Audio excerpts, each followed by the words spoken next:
Dobrý deň, chcem vás privítať pri ďalšom dieli Kavičky s developerom, tentokrát s mojím kolegom, developerom Danom. Čaute. Vybrali sme si celkom zaujímavú tému, aj keď na začiatok bude znieť tak veľmi vágne.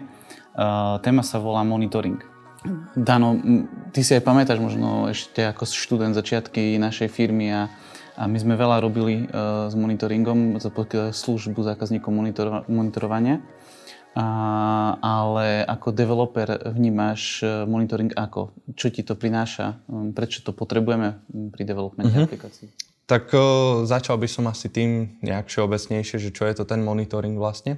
Tak samotný monitoring je nejaký proces zbierania dát, ktoré dokážu pomôcť aj developerom, ale aj nejakým správcom aplikácií definovať a sledovať nejaký stav aplikácie, nejaké správanie aplikácie, možno odhaliť nejaké chyby a tak ďalej. A v rámci pre developera je to dosť kľúčová vec, pretože developer dokáže takýmto spôsobom nájsť nejaké bugy, respektíve dokáže potom možno aj pomôcť nejak vylepšovať tú aplikáciu, čo sa týka z hľadiska výkonu alebo nejakých ostatných vecí. A samotný ten monitoring, on sa skladá vlastne z viacerých krokov, alebo vieme to zadeliť do viacerých kategórií. A samozrejme developer ako vývojár aplikácií sa nepodieľa na všetkých, ale len na niektorých. Konkrétne preňho sú dôležité vlastne tá prvá vrstva, ktorú môžeme nazvať inštrumentácia aplikácie, respektíve presne sa jedná o nejaký zber a generovanie presne nejakých tých signálov, nejakých tých telemetrických dát, pomocou ktorých vlastne vieme sledovať tú aplikáciu. Jasne, použil si teraz pojem telemetria. Ja viem, že ty sa zaberáš novým frameworkom, alebo teda už to môžeme nazvať štandardom OpenTelemetry. Týchto frameworkov je viacej určite. Prečo si ale vybral tento OpenTelemetry a v čom je taký pre teba výnimočný, že si ho použil na svojom projekte? Alebo na našom? Tak vlastne OpenTelemetry je framework, ktorý sa snaží zjednodušiť celý ten monitoring, respektíve ten zber, inštrumentáciu a následný export týchto dát. Je to veľmi mladá technológia, vznikla len veľmi nedávno. Tam vlastne vznikla spojením dvoch predchádzajúcich, ktoré sa snažili, boli nejaké neúspešné pokusy, respektíve nejaké prvé pokusy o štandardizáciu samotného toho monitoringu a zberu tých signálov. A tie technológie boli OpenCensus a OpenTracing. A každá z nich bola pod niekým iným, tak oni sa spojili a vytvorili vlastne OpenTelemetry, čo dnes už tvorí nejaký štandard v tom monitoringu. Je však ale nutné podotknúť, že samotný OpenTelemetry nie je kompletný monitoring solution. Stále tam potrebuješ použiť nejaké tie monitorovacie backendy, ako nejaké známe, napríklad Prometheus alebo Elasticstack vlastne. Čiže OpenTelemetry neslúži ako kompletný solution, ale len pomáha vlastne s tým zberom dát a transformáciou a následným exportom do tých známych backendov. Jasné. Ako teraz mi trošku povedal si, že vlastne potrebujeme ale ešte stále nejaký backendový nástroj na zber týchto dát. A mi teda nedá zmysel, prečo som ešte potreboval nad tým nejaké OpenTelemetry. OpenTelemetry prináša veľkú výhodu vo viacerých smeroch. Jeden asi hlavný smer je ten, že prečo aj vlastne vytvorili OpenTelemetry, tak vznikalo to z toho dôvodu, že jednotlivé tie backendy monitorovacie, teda jednotlivé tie monitorovacie backendy sa väčšinou špecializujú na jeden typ telemetrických dát. Poznáme také tri základné typy telemetrických dát a to sú metriky, stopy alebo traces a logy klasické. A väčšinou sa nejaké tie monitorovacie backendy, nejaké tie solučny sa zvyčajne špecializovali len na jeden ten typ. A každý z týchto, nazvime ich vendorov, monitorovacích vendorov, tak oni mali vlastné knižnice, vlastné SDK pre rôzne jazyky. A to nutilo developerov vlastne integrovať tú knižnicu a tým pádom sa stávali vlastne aplikačné kódy veľmi silno závislé nad samotným tým vendorom a jeho knižnicami. OpenTelemetry vlastne dokáže zbierať všetky tie typy telemetrických dát. Čiže on dokáže vlastne zbierať a spracovať aj s logmi, aj s metrikami a aj so stopami.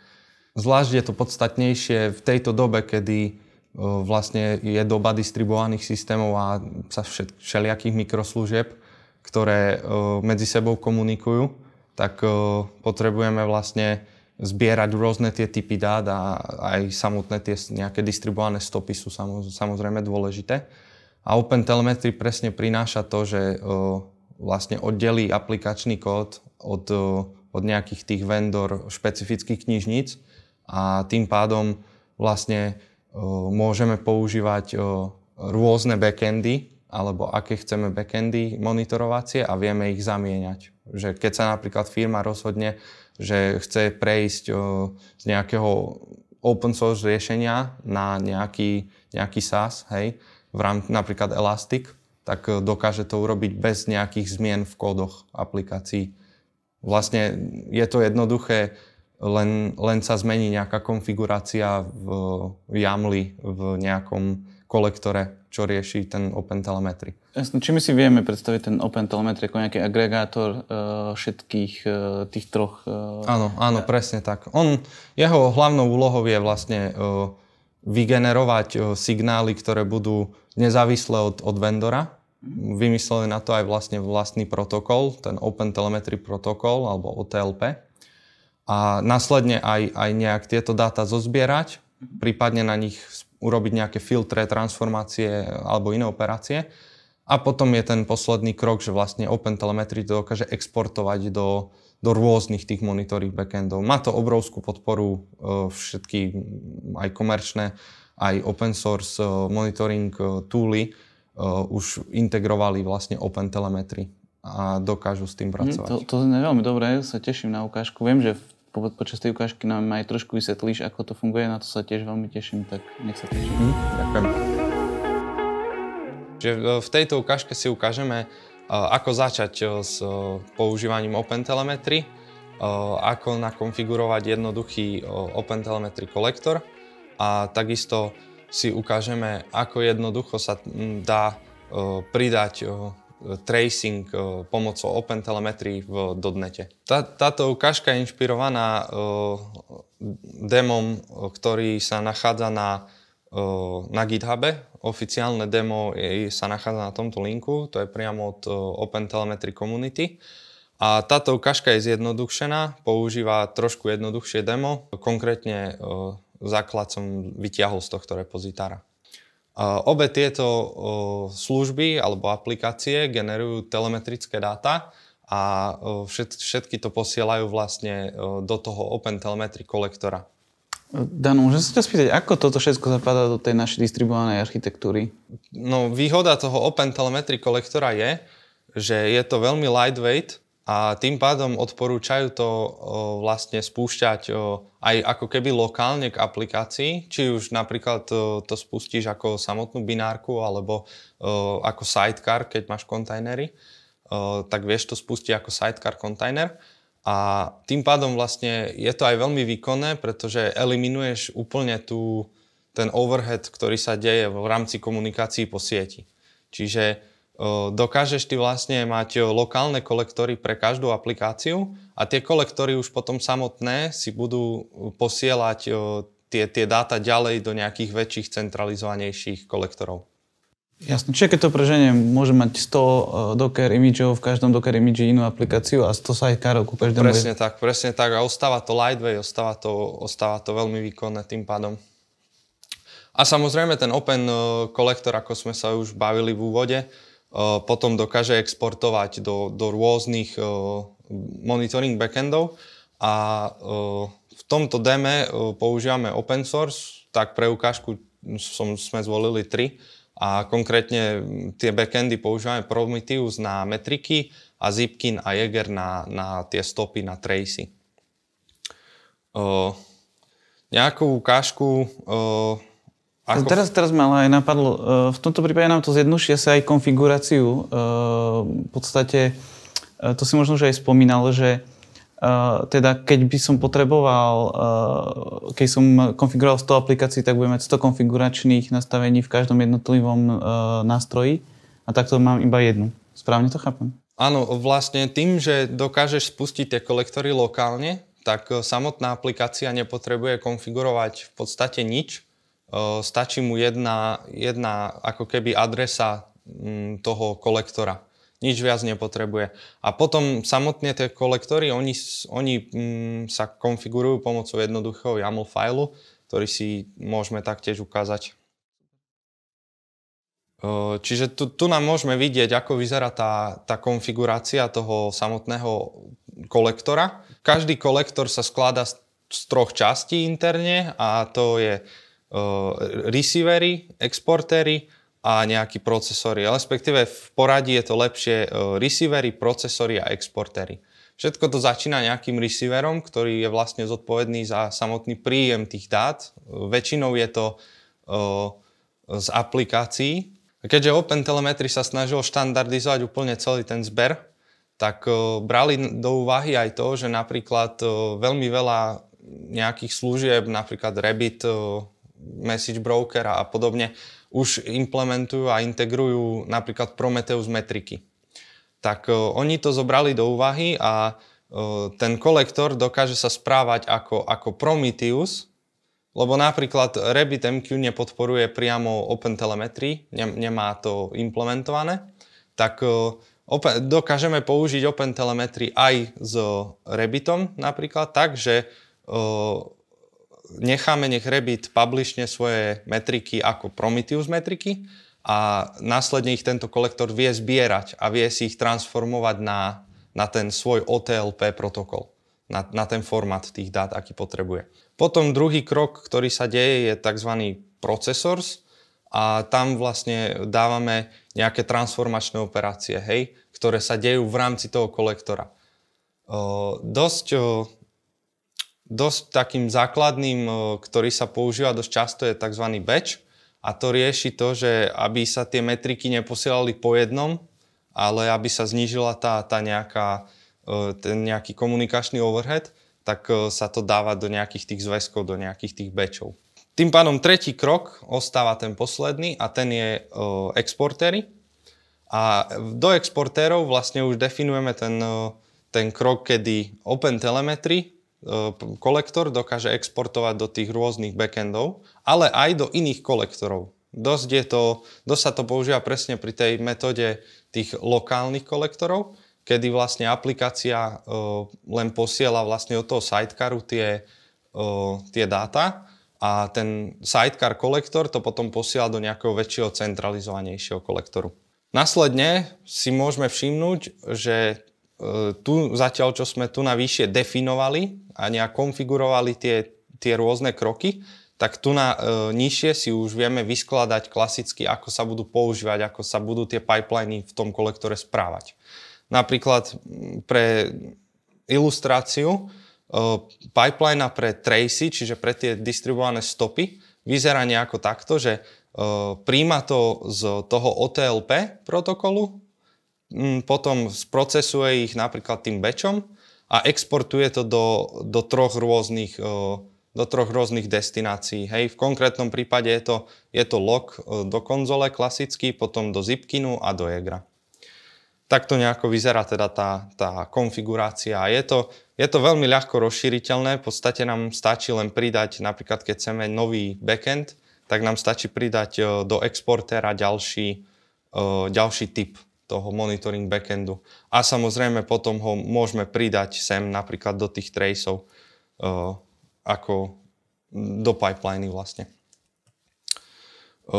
Nejaká ukážka, ako fungujú tá daná komunikácia, ako to vyzerá, tak mám pripravený na pozadí Jaeger UI, ktorý je vlastne tool, ktorý je špecializovaný na distribuované stopy, na tie tracy.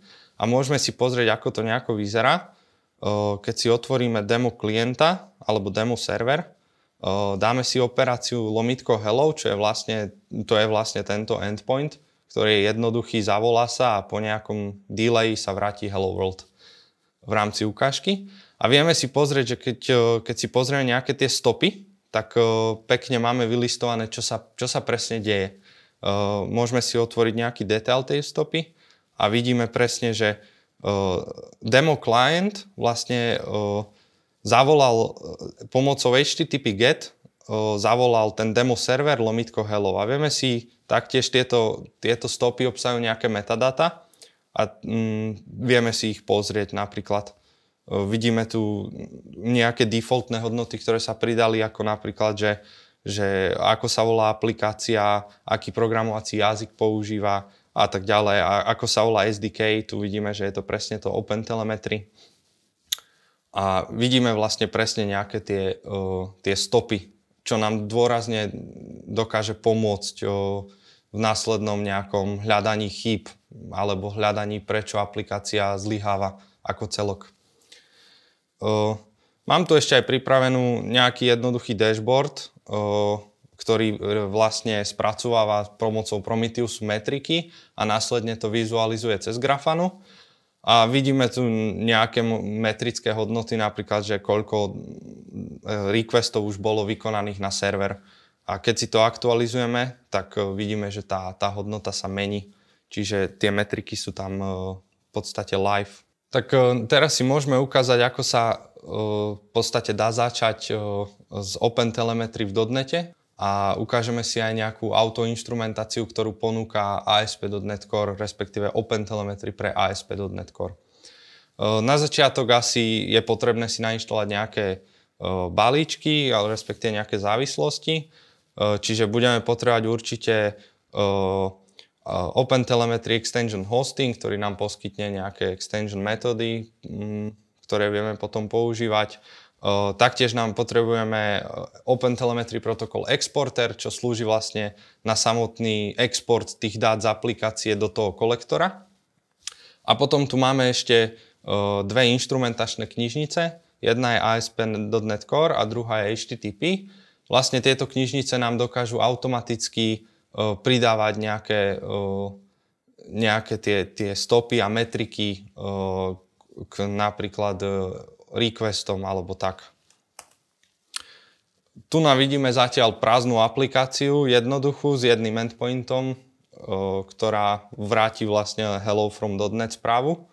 Môžeme si vyskúšať, že funguje.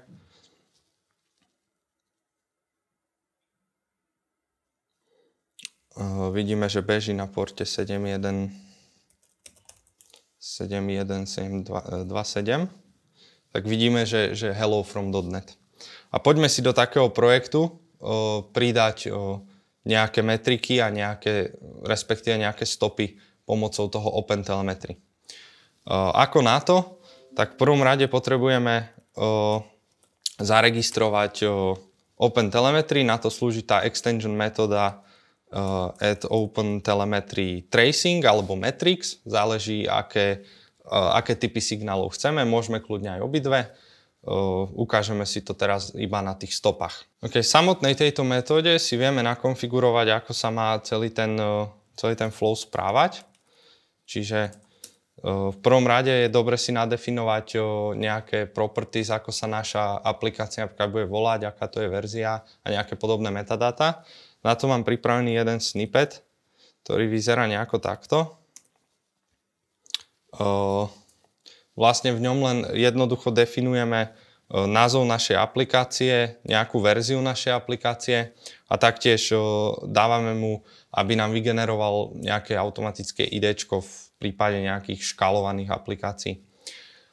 Teraz druhým krokom, ktorý je potrebný vykonať, je pridať nejaké tie inštrumentácie. Buď ich pridávame nejak manuálne, ale ako som ukazoval, ten balík ASP.NET Core Instrumentation nám dosť pomáha s nejakými automatickými inštrumentáciami, takže nám stačí len vlastne zavolať metódu add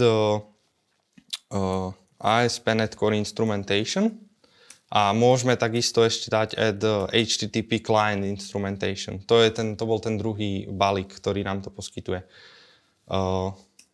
A posledným krokom musíme si definovať nejaký exporter, čiže dá sa napríklad konzolový exporter, ktorý to bude len v rámci nejakého lokálneho developmentu sa to dá nastaviť, aby to len do konzole exportovalo, ale čo my chceme použiť je tzv. Ten OpenTelemetry exporter, čiže ten je OTLP exporter. V rámci neho sa dajú nakonfigurovať ešte nejaké ďalšie veci, napríklad endpoint, na ktorom je ten kolektor a ďalšie podobné properties, ale keďže to máme na localhoste ako demo, tak nemusíme tam dávať nič, je to default. A vlastne teraz už máme plnú konfiguráciu a sme pripravení volať tú aplikáciu a ono už automaticky integruje OpenTelemetry. Môžeme si pozrieť, ako to funguje, čiže zapnem ju znova. A teraz, keď zavoláme zo párkrát napríklad tento endpoint, tak môžeme sa teraz pozrieť do toho Jaeger UI a mali by sme vidieť, že už tu máme nie 3 služby, ako sme mali predtým, ale 4. A už je tu presne tá naša .NET Client, ktorú sme si zadefinovali. A keď sa pozrieme na Tracy, tak už presne vidíme, že sú tu nejaké requesty, ktoré som vyklikal. A môžeme presne pozrieť nejaké detaily o tom, že sme volali root endpoint, máme tu napríklad hosta, ktorého sme volali, protokol, nejaký status code, ktorý nám to vrátilo a podobné metadata. Teraz si môžeme ukázať aj, ako sa to bude správať, ak pridáme nejaké to HTTP volanie na inú službu. Konkrétne môžeme použiť ten server, ktorý máme spustený. Tak zmeníme definíciu tohto endpointu.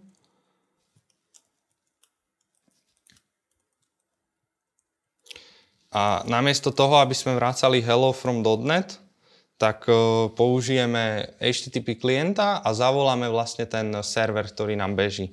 Čiže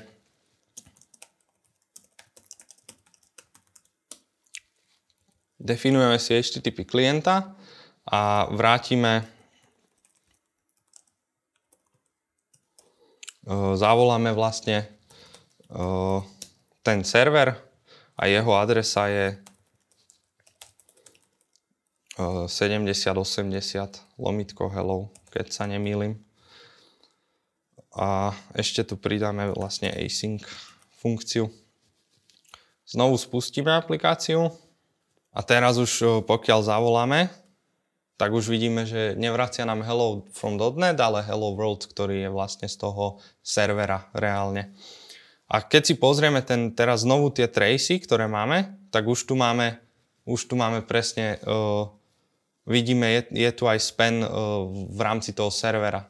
Takže dokázali sme veľmi jednoducho spojiť dve aplikácie, ktoré sú naprogramované úplne v iných programovacích jazykoch a máme pekný kontext, vidíme presne, čo sa stalo v rámci toho flowu.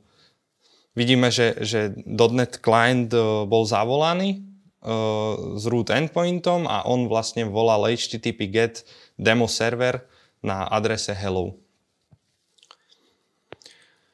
Čo sa týka ešte .NETu, tak implementácia OpenTelemetry v .NETe je trošku unikátna a to pretože .NET už má v rámci platformy built-in riešenie pre metriky alebo pre tie tracing. A OpenTelemetry, aby zbytočne nevytvárali nejaké nové APIs, tak integrovali priamo tú natívnu platformu .NETu. Čiže my si vieme vlastne vytiahnuť momentálnu stopu, na ktorej sme pomocou aktivity statickej triedy, ktorá je, keď si na ňu pozrieme, tak ona je z namespaceu system.diagnostics. A na nej si vieme vlastne vybrať momentálnu a do nej vieme aj nejak manuálne pridávať rôzne metadata, ak by sme chceli. Čiže napríklad si vieme dať, že set tag a dáme si tag, že secret greeting a môžeme tu dať, že nejaký tag. A teraz, keď to vyskúšame a znovu zavoláme ten endpoint párkrát. Pozrieme naspäť na tie stopy, tak tie nové stopy, ktoré sme vytvorili, otvoríme si tagy a vidíme tu, že už tagy obsahujú aj ten náš secret greeting, čo je vlastne hello from kávička. Takže takto vieme pridávať do aplikácie aj nejaké manuálne metadata, ktoré nám dokážu pomôcť, napríklad ak máme nejaké špecifické domenové vlastnosti alebo nejaké properties, ktoré chceme takto propagovať. Áno, tak vítaj späť pri kavičke. Ty si .NET developer a keďže sme tu mali predovšetkým Java developerov predtým, tak sa ti chcem konkrétne spýtať, či OpenTelemetry podporuje aj Javu? Áno, jasné, samozrejme. Je tam podpora pre, tuším, nejakých 11 jazykov, čiže samozrejme aj v Java sú knižnice a SDK, ktoré dokáže. Jasné. Keďže sme sa tu stretli, vlastne my nechceme propagovať OpenTelemetry ako nejaký nástroj, ktorý funguje určite všade. Skôr by som sa zameral na to, že čo tebe ako developerovi tie dáta, ktoré z týchto systémov vieš vyťahnuť, ako je tracing, ako sú logy a tak ďalej, dalo a čo ti to prinieslo? Jasné, tak OpenTelemetry je len jeden z mnoha nástrojov, s ktorými sa dá realizovať ten monitoring. Ale presne konkrétne, čo rieši monitoring alebo čo mi to prináša ako developerovi, tak určite mi to pomáha rýchlejšie nájsť nejaké chyby, potom nejak sledovať, ako sa aplikácia správa, kľudne aj niekde v produkcii napríklad. A takisto viem potom vytvárať aj dajme tomu napríklad výkonnejšie aplikácie, pretože vidím, ako sa aplikácia správa, kedy je vlastne, kde je ten performance issue najväčší v rámci aplikácie. Na to mi dosť pomáhajú tie stopy, ktoré som predvádzal. Jasné, čiže si taký v podstate detektív. Dá sa to tak povedať, áno. Keď riešiš v podstate performance issue alebo bugy, hej? Samozrejme. Áno, to veľa developerov pozná, čiže sa k tomu môžeme takto prihlásiť. Ja by som sa ešte vrátil k tebe konkrétne. Ty si teraz momentálne študentom Technickej univerzity. Áno. A ako vnímaš, že si dostal možnosť prototypovať a skúšať takéto veci? Je to super skúsenosť v podstate. Ja ako študent sa dosť často hrám s najnovšími technológiami a ma to aj baví. A je super, že vlastne sme otvorili túto tému nedávno aj u nás vo firme a snažíme sa experimentovať práve aj s tou OpenTelemetry technológiou, ktorá nám to dokáže potom nejak zjednodušiť ako nám konkrétne developerom, keď budeme vyvíjať tie aplikácie. Ja by som chcel podotknúť, že vlastne toto bola taká demo ukážka, že v podstate v praxi sú to určite robustnejšie systémy a zrejme na tvojom projekte a konkrétne aj v našej firme teda